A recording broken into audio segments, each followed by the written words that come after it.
안녕하세요, 여러분. 백영기 목사입니다. 오늘 여러분들과 함께 교회에서 컨텐츠 그리고 미디어 영상물을 제작을 할 때 저희가 예배적인 기본적인 생각, 철학을 알 필요가 있어서 이 영상을 제작을 합니다. 무슨 얘기냐면 교회에서 만들어내는 컨텐츠의 가장 중요한 컨텐츠는 어쩌면 예배입니다. 왜냐하면 예배 자체에서의 최종적인 컨텐츠의 결과물이 성도들이나 불특정 다수들에게 임팩트를 주기 때문이죠. 그렇다면 예배 컨텐츠를 제작을 할 때 예배의 예식과 흐름을 어떻게 우리가 이해해야 되는지, 현대적인 예배 그리고 과거적으로 그 다음에 이 예배 안에 들어가는 음악, 찬양에 대해서 어떻게 이해해야 되는지 기본적인 우리의 신학적인 개념을 보려고 합니다. 실제적으로 얘기를 하면 이런 겁니다. 우리 교회는 목사님 교동문을 아직도 읽어요. 일어났다 앉았다 해요. 그리고 종을 때려요. 그래서 종을 때릴 때마다 참회의 기도를 해요. 이런 예배가 진짜 예배 아닌가요? 이런 예배만 컨텐츠로 만드는 것이 좋지 않을까요? 현대 예배는 예배학 쪽에서 공격을 받지 않나요? 무언가 질서가 없다라는 등 이러한 질문도 오늘 강의에 해당되는 부분이겠고요. 음악 부분도 그렇습니다.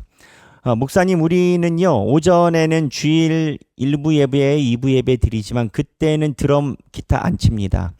오후에 찬양 예배라는 이름으로 밥 먹고 2시에 모일 때 그때 찬양팀이 앞에서 찬양 인도합니다. 그 예배 그렇게 준비하는 거 아닌가요? 그러니까 일반적인 밴드나 찬양 음악은 예배 오전에 하는 것이 아니고 오후에 하는 것 아닐까요?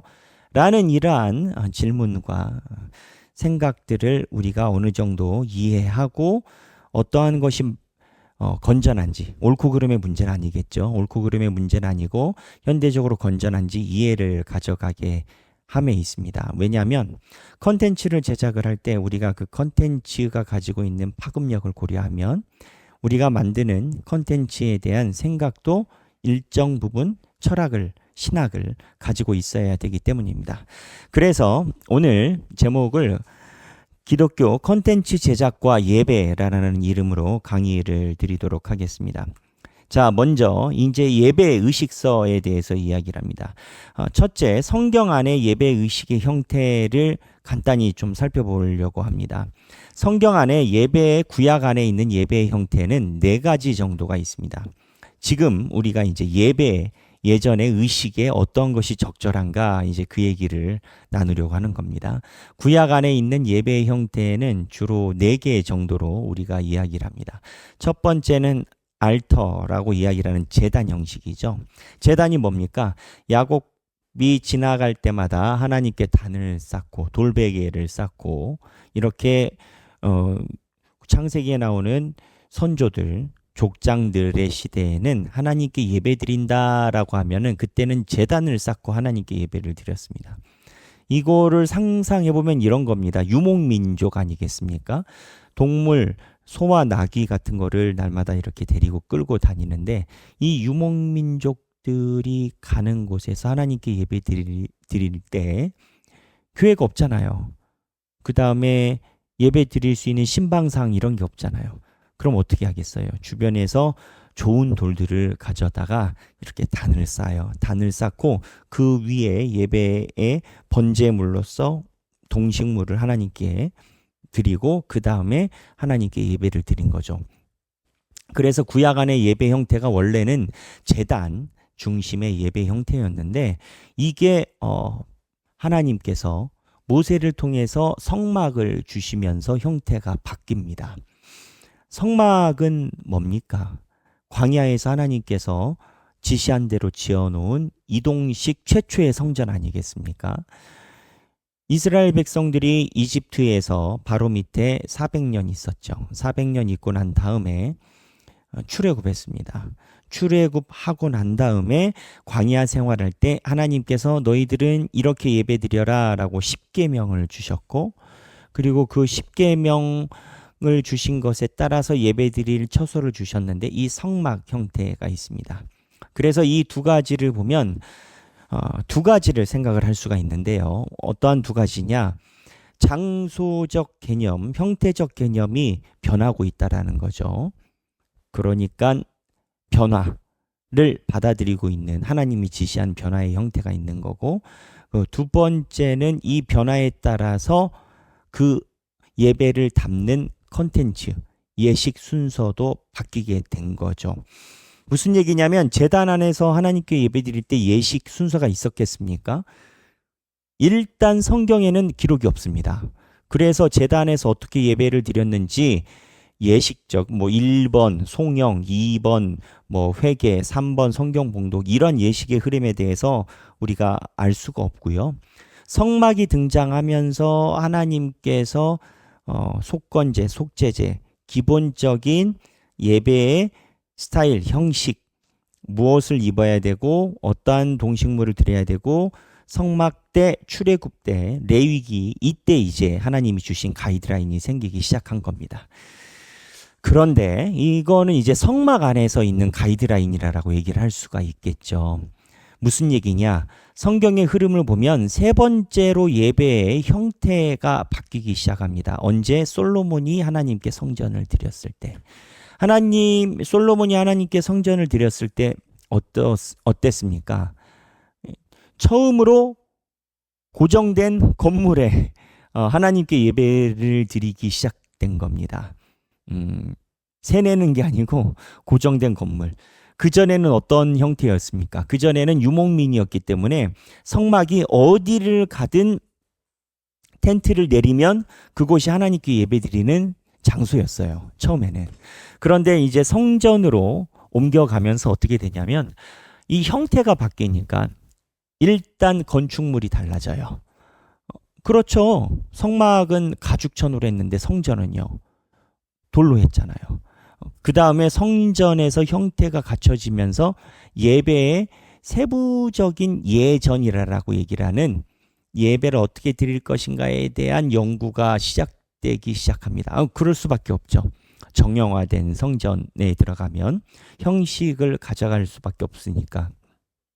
그리고 나서 네 번째 이 성전의 시대를 넘어서 회당의 시대로 들어갑니다. 이 회당은 언제부터 시작됐느냐라고 이야기를 하면은 시작점을 정확하게 이야기하기는 좀 어려워요. 왜냐하면 북이스라엘과 남유다가 있을 때도 이스라엘 땅에서 살지 않는 외국, 우리로 따지면 이민자, 대외 우리 국민들, 이민자들이 그 근처에서 하나님의 말씀을 묵상하고 하나님께 예배드리기 위한 자기들이 모이는 그러한 장소가 있었어요.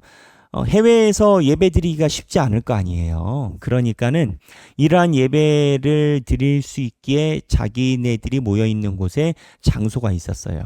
그런데 이게 언제부터 확성화가 되냐면 남유다와 북이스라엘이 멸망하고 난 다음부터 이 회당이라는 게 활성화가 됩니다. 왜? 바벨론이 이스라엘 백성들을 포로로 사로잡아갔거든요. 그러니까 예루살렘 성전은 부서졌고요. 3번 있는 성전은 무너졌고 4번 회당으로 갔을 때 이제 예배당으로 오지 못하니까 바벨론 포로기에 있는 그 지역에서 모여서 예배 드릴 수 있는 일종의 처소, 경로당 같이 우리 동네별로 다 있습니다. 지금도. 경로당처럼 무언가 이렇게 예배드리는 회당이라는 처소로 그곳에서 예배를 드리곤 했어요. 근데 이 회당은 예배만 드렸던 곳은 아니에요. 일종의 마을회관 같은 개념이죠. 그런데 회당에서 예배를 드렸죠. 무슨 얘기냐? 구약 안에 있는 예배의 형태를 살펴보면 제단에서 예배를 드릴 때 그 다음에 성막을 하나님께서 주시고 그 다음에 성전에서 예배를 드리고 회당에서 예배를 드리는 예배의 형태의 변화도가 성경에는 있다라는 거죠. 이 예배의 형태가 변화되면서 자연스럽게 변화되게 되는 것이 무엇이었을까요? 첫째는 건물 구조죠. 그리고 건물에 대한 사용법인 거죠. 두 번째는 뭐겠습니까? 그에 따라서 예배 예식도 중요한 부분과 중요하지 않아서 조정할 수 있는 부분, 이거에 대한 구분이 이루어지기 시작을 한 건 거죠.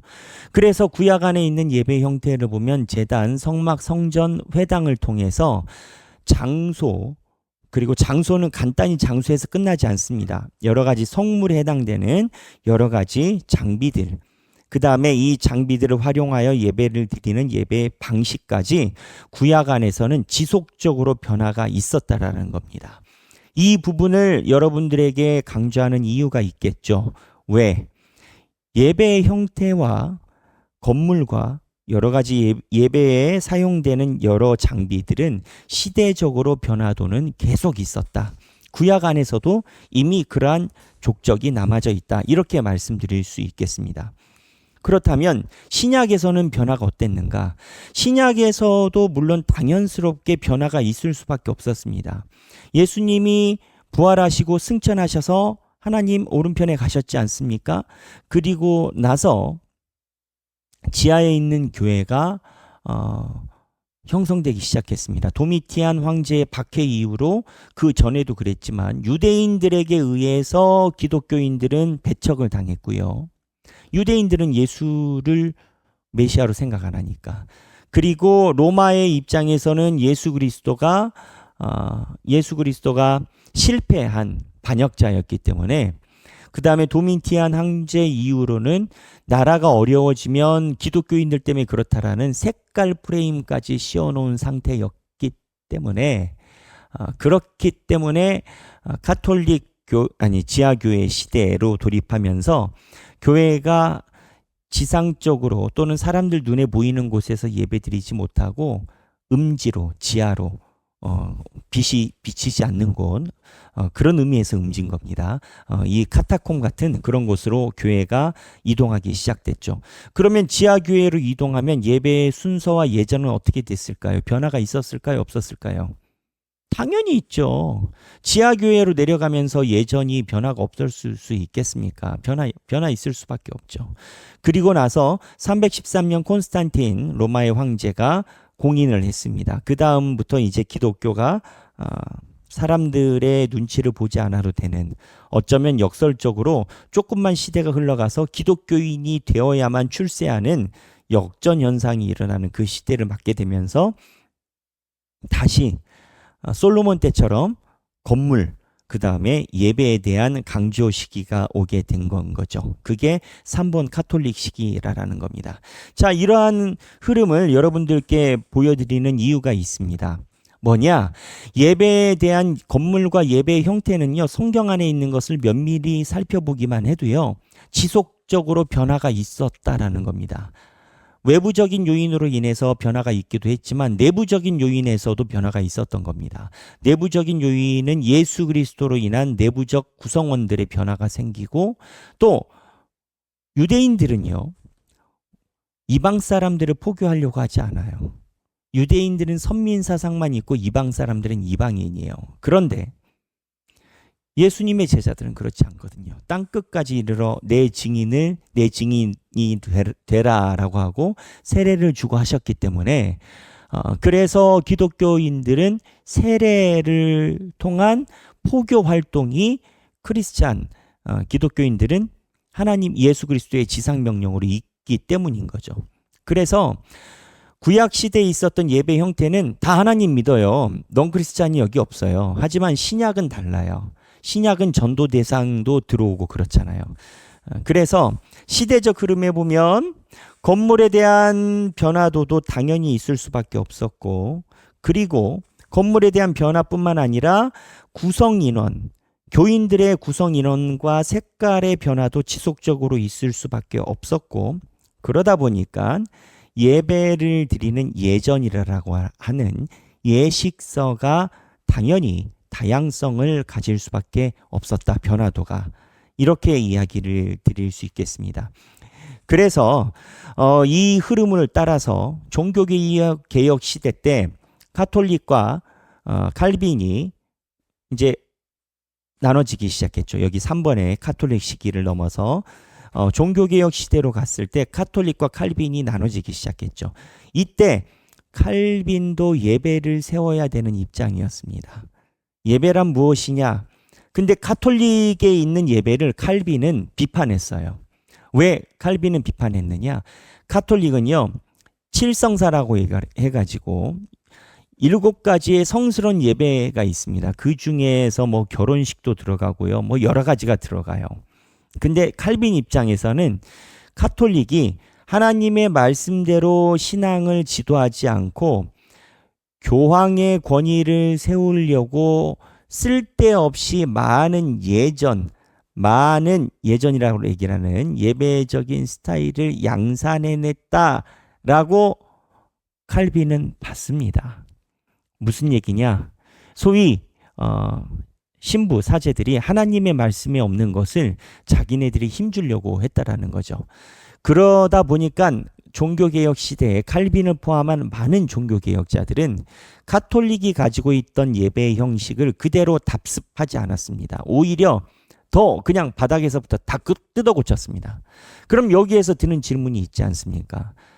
아니, 예배라는 것이 무언가 형식이 있고 하나님께 예배 드리는 거, 호세아에 대해 보면은 여호와를 알자, 그래서 하나님에 대해서 제대로 배우는 것이 중요하다라고 구약에서도 계속 이야기를 하셨는데, 그냥 뭐 이렇게 해도 되나? 기준 없나? 이런 생각이 당연히 있지 않겠습니까? 그래서 종교개혁자들이 예배 예전을 다 우리가 터치할 수 있고 변형을 줄 수 있지만, 그럼에도 불구하고 절대 예전에서 우리가 뺄 수 없고 가감할 수 없는 성례, 성스러운 예식을 출연했습니다. 가톨릭은 아까 7개를 이야기를 했다라고 했잖아요. 근데 종교개혁자들은 7개를 이야기를 하지 않았어요. 종교개혁자들은 세례와 성찬 2개만, 세례와 성례전이죠. 세례와 성례전만, 그러니까 세례하고 성찬하는 성찬 예식만 형식에 대해서 변화를 줄 수가 없고 그대로 가져가야 되고, 나머지는 모두 다 문화적인 여건과 환경에 따라서 우리가 변형 접근이 가능하다라는 위치를 가지고 있었습니다.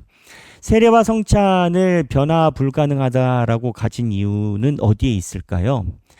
예수님이 이 땅에 오셔서 복음서에 보면요, 예수님이 예배를 직접 집례하신 기록이 많지 않습니다.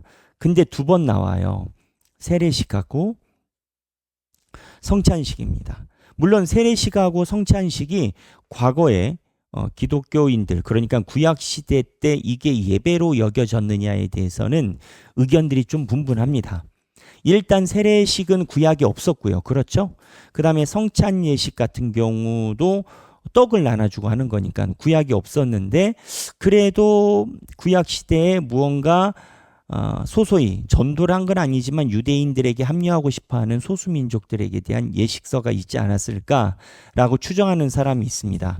그러나 그럼에도 불구하고 여러 가지로 볼 때 부인하지 못하는 것은 예수님이 오셔서 한 그 예배와 예전이 파격적이고 새로운 방식이고, 예수님이 하신 세례와 성찬은 어느 교단도 그 형식을 건드릴 수 없다라고 강조를 했습니다.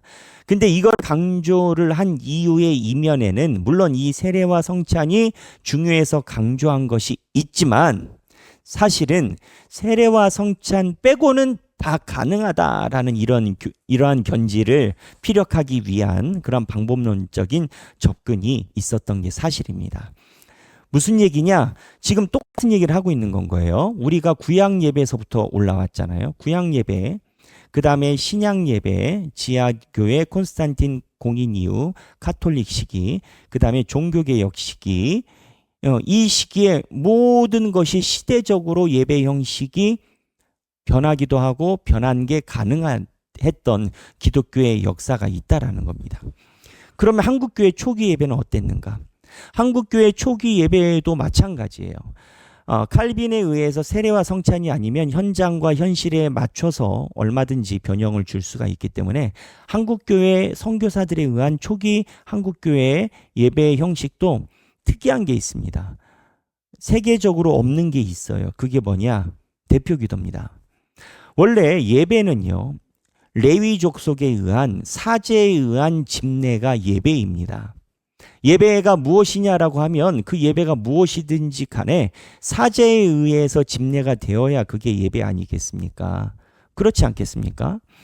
그런데 이 사제에 의해서 집례되는 예배가 아닌 일반 평신도가 예배의 기도라는 순서에 들어오는 그러한 모습을 갖고 있는 게 우리 한국교회인데, 그 이유가 선교사가 처음에 왔을 때 한국말을 못하잖아요. 설교는 한국말을 못해도 선교사가 해야 되겠고, 그래서 한국말을 하지 못할 때 한국말을 잘하는 잘 믿는 장로님들, 때로는 잘 믿는 권사님들에게 대표 기도를 맡긴 거예요. 왜냐하면 말이 원활해야 기도의 간절함과 감정이 전달이 될 거 아니에요. 그래서 한국교회가 가지고 있는, 한국교회만 있는 형태는 이 대표 기도입니다. 이게 이제 초기 교회의 모습인 건 거죠.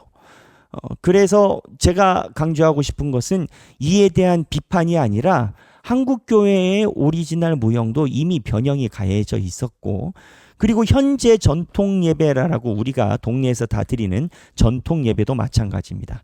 이 전통 예배, 동네별로 다 전통 예배 드린다라고 해요. 우리 뭐 교동을 한다든지. 근데 여러분 아십니까? 이 전통 예배가요, 동네별로 다 달라요. 그냥 전통이라고 얘기를 하지만 통일이 없어요. 그래서 이 교회 예전에 대한 순서에 대한 변화도가 이렇게 쭉쭉쭉 이어져 왔습니다. 그래서 이 이야기를 하는 목적은 뭐냐?